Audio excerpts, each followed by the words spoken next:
Sniper trap. In a sniper trap, the sniper intentionally shoots to wound rather than kill an enemy combatant. The goal is to draw additional enemy units into the field of fire as they move to provide aid, allowing the sniper to target and fire upon them.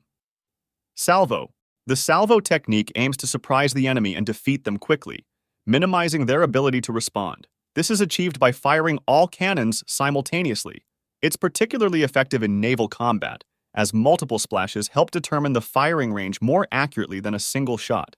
This technique was widely practiced during World War I and World War II, but has since been largely replaced by the use of cruise missiles. Hull-down position. In the hull-down position, a tank positions itself on the back slope of a hill or behind cover, exposing as little of itself as possible to the enemy. Typically, only the barrel remains visible. This technique, still used in modern times, has some drawbacks. It's not suitable for every terrain type, as it requires a sufficient negative elevation angle. Additionally, the tank must remain stationary to avoid exposure. Transitioning from defense to attack can be challenging, as the tank would be angled upwards, exposing its vulnerable underpart. Creeping barrage. The creeping barrage technique involves a gradual advance of artillery fire to provide cover for infantry as they push forward toward enemy trenches. This method is more effective than direct artillery fire on trenches, which are often resistant and easily repaired, with barbed wire left intact. However, it requires precise coordination between infantry and artillery to avoid friendly fire, making it a dangerous but essential tactic. Blitzkrieg, famously used by the Germans during World War II, involves a rapid, overwhelming concentration of forces in an arrow-shaped formation. Mechanized and motorized infantry and armored units spearhead the attack, aiming to break through rather than engage the front line. This technique also employs artillery and close air support. One of its major advantages is that it disrupts and unbalances the enemy by continuously shifting the front lines. Foxholes are defensive positions designed to provide cover when enemies are near, utilizing camouflage to conceal the opening. Originally created to counter Blitzkrieg tactics, there have been various adaptations. For instance, the Germans equipped some foxholes with turrets, while the Japanese made theirs more concealed and smaller, allowing only one infantry unit inside, making them more effective for ambushes than for prolonged cover. Recon by fire involves shooting at likely enemy positions to provoke a reaction, with the goal of confirming the enemy's presence or absence. Single envelopment. Single envelopment involves one decoy division attacking the front while another maneuvers around the enemy's flanks to strike from the rear. This tactic disrupts enemy reinforcements and communications and allows for attacks from behind.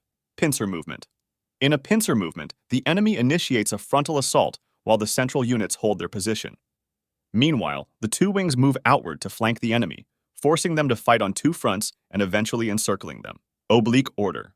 Oblique Order is a flanking tactic where one part of the army concentrates on attacking one side, while the other part advances diagonally. This maneuver aims to break through the enemy line by concentrating force on a specific point. Feigned Retreat. A feigned retreat involves pretending to withdraw to lure the enemy into a vulnerable position. Often, this tactic can lead to an actual retreat if undisciplined troops lose coherence and retreat genuinely. Inverted wedge. An inverted wedge formation involves the center slowly yielding under enemy pressure while the wings advance to attempt to encircle the enemy. The success of this tactic heavily depends on the wing's ability to maneuver and cross enemy lines effectively. Crossing the T is a naval tactic where a line of warships crosses in front of a line of enemy ships.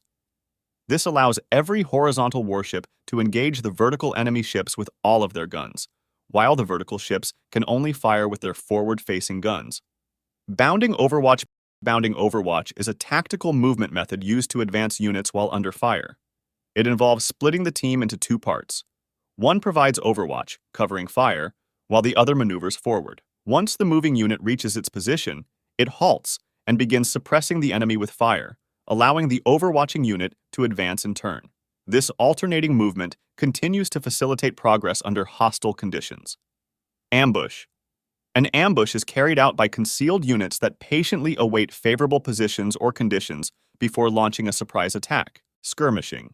Skirmishing involves troops positioned ahead of the main unit in a widely spread formation. They engage the enemy in small, intermittent combats aimed at delaying their movement, disrupting their attack, or lowering their morale. This tactic is primarily used for trench warfare. Trench raiding, employed during World War I, involved conducting small-scale surprise attacks on enemy trenches at night. Raiders would approach quietly, eliminate sentries guarding a small sector of the trench line, and silently attack sleeping enemies with grenades. This tactic aimed to capture or disable high-value equipment and gather intelligence from seized documents. Upon returning, raiders faced the risk of friendly fire, necessitating the use of password systems for identification. Swarming involves overwhelming a main target's defenses by deploying multiple autonomous units to attack simultaneously. This tactic is primarily employed in asymmetric warfare situations where one side has limited capacity or size compared to the other. It confuses the enemy through irregular and simultaneous attacks from various positions. Flying Wedge. A flying wedge is a formation of units that advances in a triangular shape. While historically more prevalent in ancient warfare when direct combat was paramount, it continues to be utilized today due to its effectiveness in providing excellent situational awareness and visibility. This formation is also frequently employed by police riot squads. Defeat in detail. Defeat in detail is a strategy used against a numerically superior enemy. It involves dividing your own forces into smaller units, forcing the enemy to do the same. By engaging these smaller enemy units sequentially, rather than in a single large battle against the main force, you can wear down the enemy's divisions. Additionally, air interdiction involves strategic bombing of key points that disrupt enemy operations. Air interdiction poses an immediate threat and can alter the course of a war. There are two main types: tactical and strategic. Tactical air interdiction aims to swiftly impact ongoing events, such as by bombing supplies en route to active battle areas. On the other hand, strategic air interdiction focuses on longer-term benefits and typically targets infrastructure like bridges and roads. This differs from strategic bombing, which is aimed at disrupting enemy industry and morale rather than directly supporting ground operations or sieges. Siege.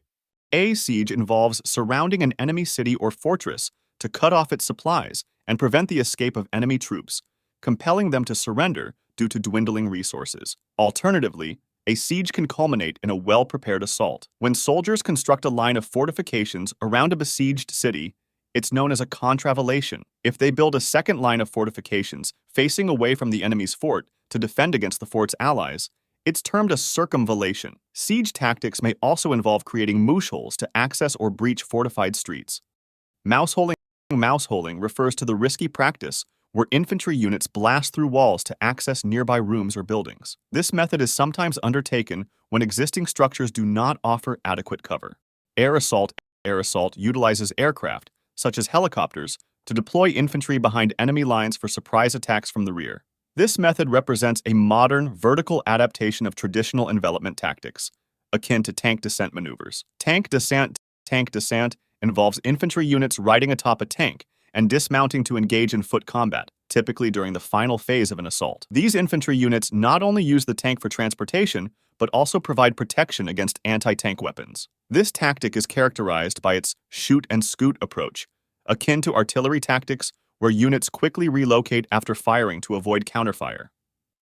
Shoot-and-scoot involves shooting at a target and swiftly moving from the firing position to evade potential counterattacks. This tactic is akin to marching fire, which is another form of continuous movement while engaging the enemy.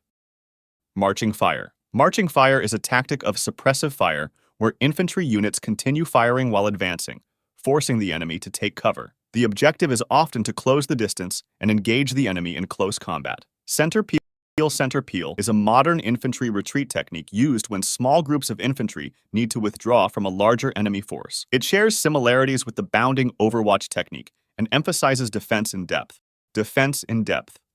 The defense in depth strategy aims to slow down rather than completely halt the advance of an attacker. It capitalizes on the natural tendency of attacks to lose momentum over time or as they cover a larger area. By forcing the attacker to spread out to cover more ground, defenders can then counterattack against smaller, isolated units.